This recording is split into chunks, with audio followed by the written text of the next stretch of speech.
that good news rarely arrives from the Horn of Africa. Historically, good news did in fact come from Africa. Ethiopia is the cradle of humankind. The first Homo sapiens emigrated from the territory of your country. In this sense, we are all Ethiopians.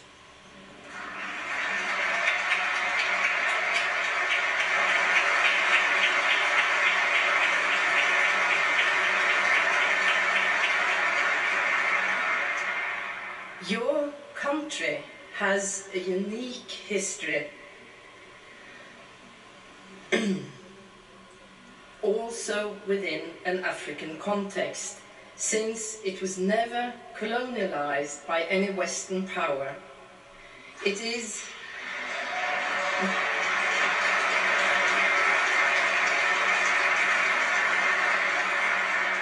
and it is in part for this very reason that Ethiopia is home to the African Union.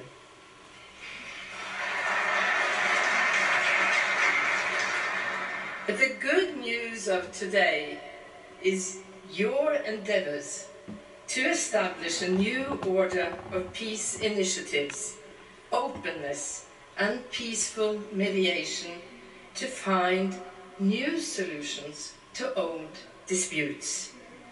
The Norwegian Nobel Committee fully understands that peace is created in cooperation with others.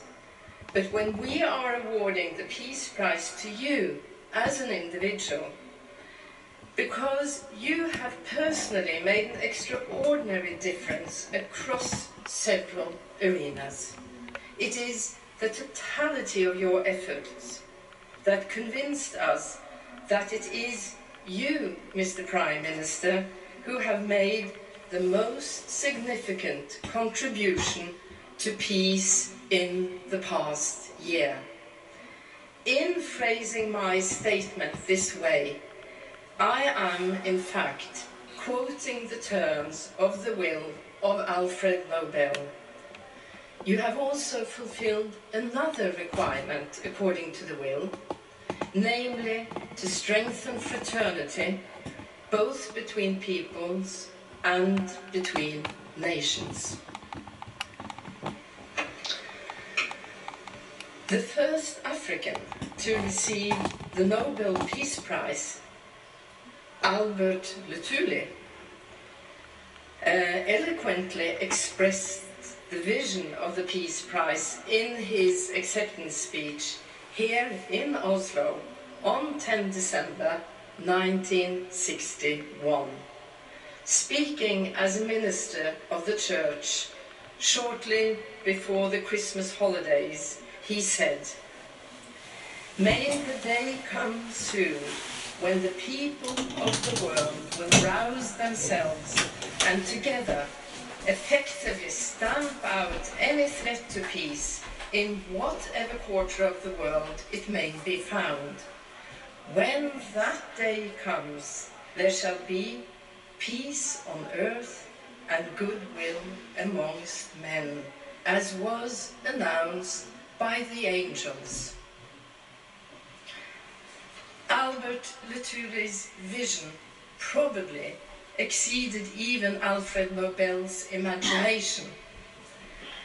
But we can use it as an ideal and inspiration to create more justice, more fraternity, and more peace. But if we are to achieve that goal, we must get to work. And that is exactly the job you have taken upon yourself. Thank you.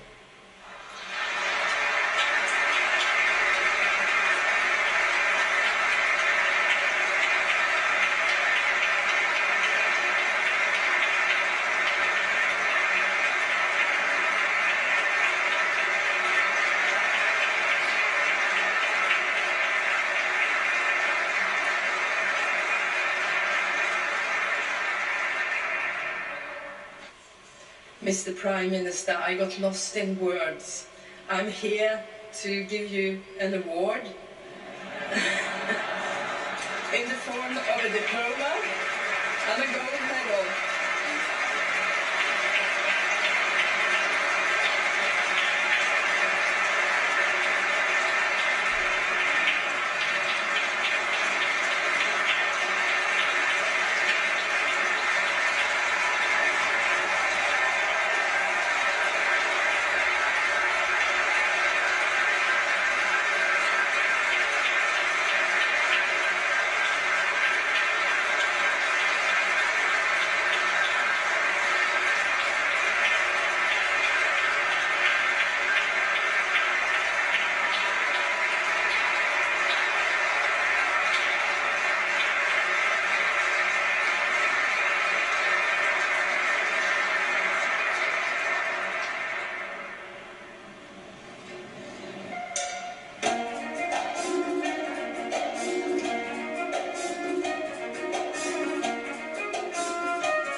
I now call upon the Nobel Peace Prize laureate of 2019 to come forward and give his Nobel lecture.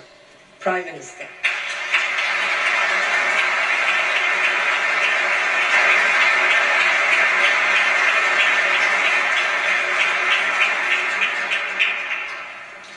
Your Majesties, Your Royal Highnesses, distinguished members of the Norwegian Nobel Committee, fellow Ethiopians, fellow Africans, citizens of the world, ladies and gentlemen.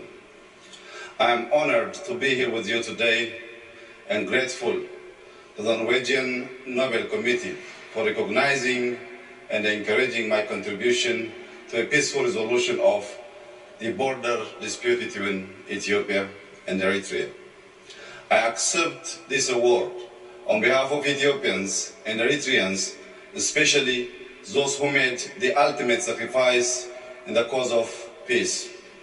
Likewise, I accept this award on behalf of my partner and comrade in peace, President Isaias Afwerki, whose goodwill, trust,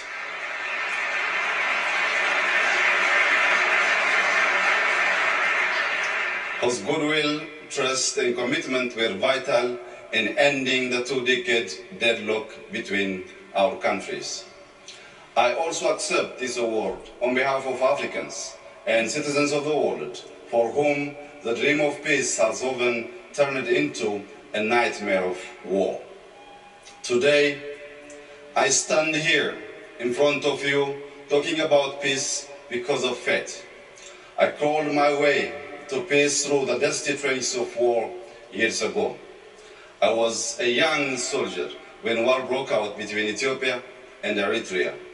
I witnessed firsthand the ugliness of war in frontline battles. There are those who have never seen war but glorify and romanticize it. They have not seen the fear. They have not seen the fatigue.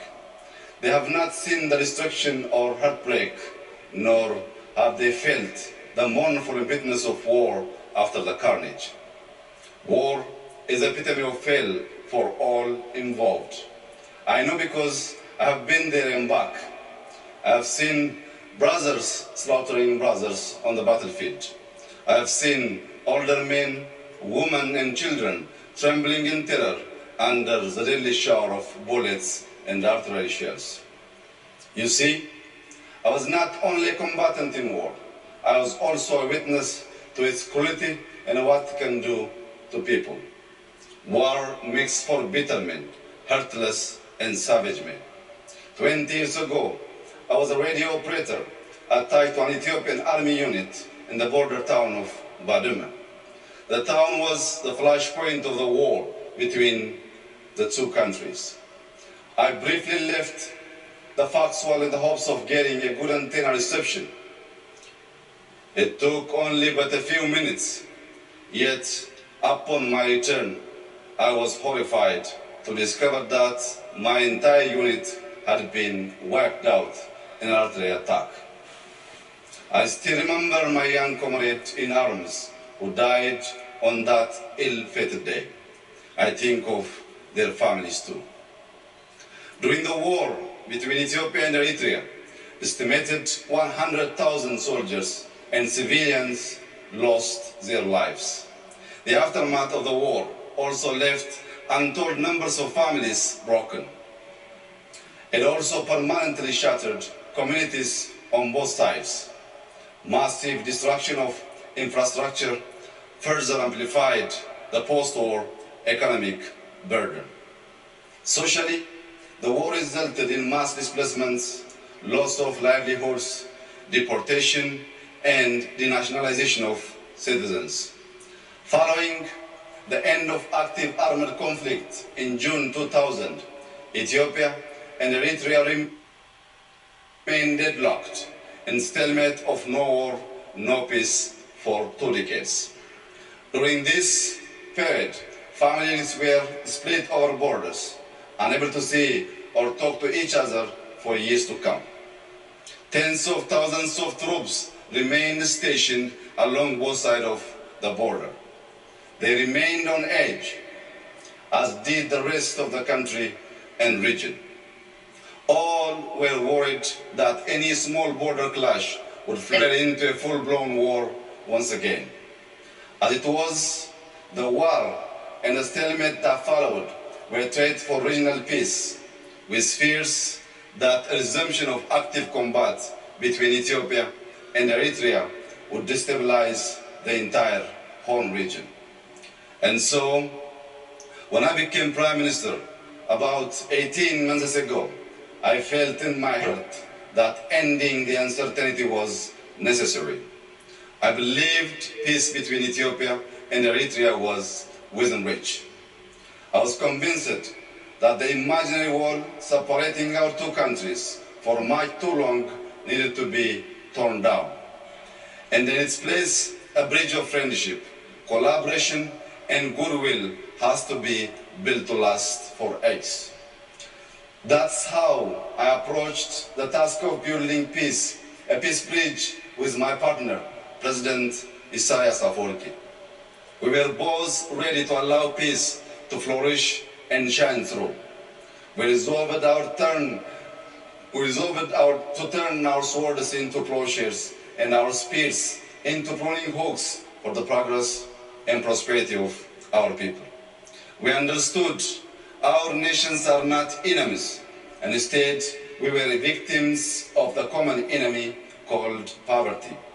We recognized that while our two nations were stuck on all the grievances, the world was shifting rapidly and leaving us behind. We agreed we must work cooperatively for the prosperity of our people and our region. Excellencies, ladies and gentlemen, today we are reaping our peace dividends. Families separated for over 2 decades are now united. Diplomatic relations are fully restored. Air and telecommunication services have been reestablished, and our focus has now shifted to developing joint infrastructure projects that will be a critical lever in our economic ambition. Our commitment to peace between our two countries is ironclad. One may wonder how it is that a conflict extending over 20 years can come to an amicable resolution. Allow me to share with you a little about the beliefs that guide my actions for peace. I believe that peace is an affair of the heart. Peace is a labor of love. Sustaining peace is hard work, yet we must cherish and nurture it. It takes a few to make war, but it takes a village and a nation to build peace. For me, nurturing peace is like planting and growing trees. Just like trees need water and good soil to grow, peace requires unwavering commitment, infinite patience, and goodwill to cultivate and harvest its dividends. Peace requires good faith to blossom into prosperity, security, and opportunity. In the same manner, trees absorb carbon dioxide to give us life and oxygen. Peace has a capacity to absorb the suspicion and doubt that may cloud our relationship. In return, it gives back hope for the future, confidence in ourselves, and faith in humanity. The humanity I speak of is within all of us. We can cultivate and share it with others if we choose to remove our masks of pride and arrogance. When our love for humanity outgrows our appreciation of human vanity, then the world will know peace. Ultimately, peace requires an enduring vision, and my vision of peace is rooted in the philosophy of Madamar. Madamar, an Amharic word, signifies synergy, convergence, and teamwork for a common destiny. Madamar is a homegrown idea that is reflected in our political, social, and economic life. I like to think of Madamar as a social compact for Ethiopians to build a just, egalitarian, democratic, and human society by pulling together our resources for our collective survival and prosperity. In practice, Madamar is about using the best of our past to build a new society and a new civic culture that thrives on tolerance, understanding, and civility. At its core, Madamar is a covenant of peace that seeks unity in our common humanity. It pursues peace by practicing the values of love, forgiveness, reconciliation, and inclusion. Excellencies, ladies and gentlemen, I come from a small town called Bashasha, located in the Oromia region of western Ethiopia. It is in Bashasha that the seeds of Madamar began to sprout. Growing up, my parents instilled in me and my siblings an abiding faith in humanity. Madamar resonates with the proverb, I am my brother's keeper, I am my sister's keeper. In my little town, we had no running water, electricity, or paved roads, but we had a lot of love to light up our lives. We were each other's keepers.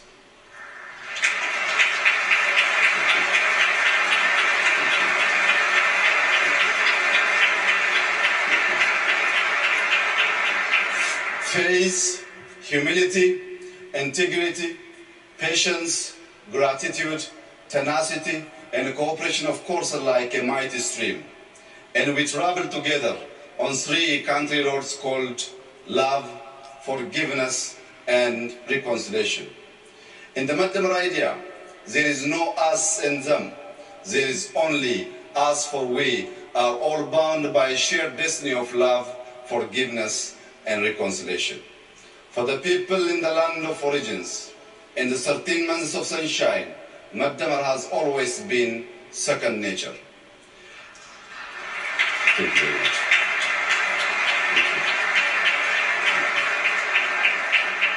Ethiopians maintained peaceful coexistence between the followers of the two great religions because we always came together in faith and worship. We, Ethiopians, remained independent for thousands of years because we came together to defend our homeland. The beauty of our Ethiopia is its extraordinary diversity. The inclusiveness of Madamar ensures no one is left behind in our big extended family. It has also been said, no man is an island, just the same no nation is an island. Ethiopia's Madamar-inspired foreign policy pursues peace through multilateral cooperation and good neighborliness. We have an old saying, በሰላም እንድታድር ጎረቤትህ ሰላም ይደር የኦላን ነገያን ብሎ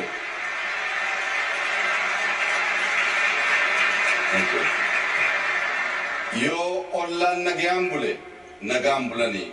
It is a saying. Thank you. It is a saying shared in many African languages, which means for you to have a peaceful night, you never shall have a peaceful night as well. The sense of this proverb guides the strengthening of relations in the region. We now strive to live with our neighbors in peace and harmony. The Horn of Africa today is a region of strategic significance. The global military superpowers are expanding their military presences in the area. Terrorist and extremist groups also seek to establish a foothold. We don't want the Horn to be a battleground for superpowers, nor a hideout for the merchants of terror and brokers of despair and misery. We want the Horn of Africa to become a treasury of peace and progress. Indeed, we want the Horn of Africa to become the horn of plenty for the rest of the continent. Excellencies, ladies and gentlemen, as a global community, we must invest in peace. Over the past few months, Ethiopia has made historic investments in peace, the returns of which we will see in years to come. We have released all political prisoners. We have shut down detention facilities where torture and vile human rights abuses took place. Today, Ethiopia is highly regarded for press freedom. It is no more a jailer of journalists. Opposition leaders of all political stripes are free to engage in peaceful political activity. We are creating an Ethiopia that is second to none in its guarantee of freedoms of expression. We have laid... Thank you. Thank you. Thank you. Thank you very much. Thank you. We have laid the groundwork for genuine multi-party democracy, and we will soon hold a free and a fair election. I truly believe peace is a way of life, war a form of death and destruction. Peacemakers must teach peacebreakers to choose the way of life. To that end, we must help build a world culture of peace. But before there is peace in the world, there must be peace in the heart and mind. Thank you. Thank you.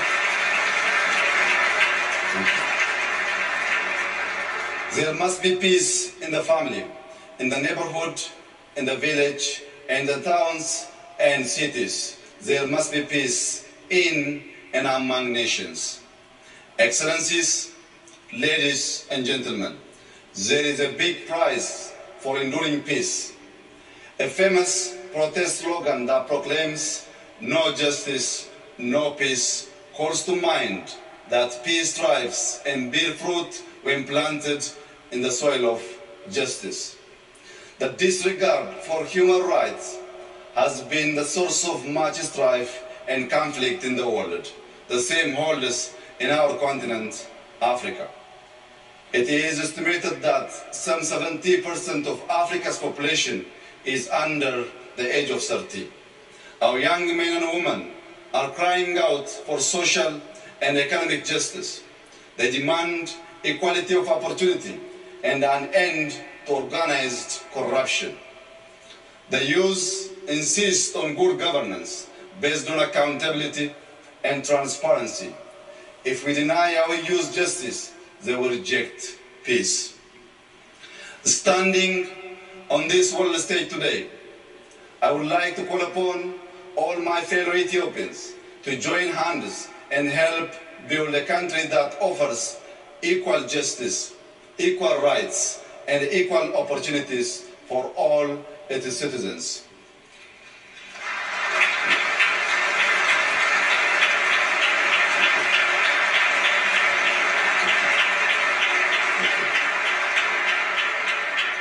I would like to especially express that we should avoid the paths of extremism and division powered by politics of exclusion. Our accord hangs in the balance of inclusive politics. The evangelists of hate and division are wreaking havoc in our society using social media. They are preaching the gospel of revenge and retribution on the airwaves. Together, we must neutralize the toxin of hatred by creating a civic culture of consensus-based democracy, inclusivity, civility, and tolerance based on Madamar principles. The art of building peace is a synergistic process to change hearts and minds, beliefs and attitudes that never cease. It is like the work of struggling farmers in my beloved Ethiopia. Each season, they prepare the soil, sow seeds, and control pests. They work the fields from dawn to dusk in good and bad weather. The seasons change, but their work never ends. In the end, they harvest the abundance of their fields. Before we can harvest peace dividends, we must plant seeds of love, forgiveness, and reconciliation in the hearts and minds of our citizens. We must pull out the weeds of discord, hate, and misunderstanding, and toil every day during good and bad days too. I am inspired by a biblical scripture which reads, "Blessed are the peacemakers, for they shall be called the children of God." Equally,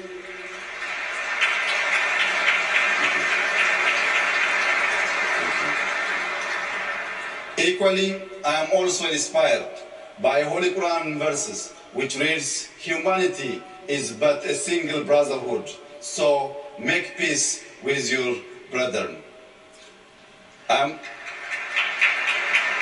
Thank you very much. Thank you. I am committed to toil for peace every single day, and in all seasons, I am my brother's keeper. I am my sister's keeper too. I have promises to keep before I sleep. I have miles to go on the road of peace. As I conclude, I call upon the international community to join me and my fellow Ethiopians in our Maddamar-inspired efforts of building enduring peace and prosperity in the Horn of Africa. Salam ለሁላችን ነገኝ እንደ ኬኛ ፈተው. Peace shall be upon all of us. Thank you very much.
Let's use the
ያለንም ሀገር ብዙ ነው ቋንቋ ገና ቤተሰብ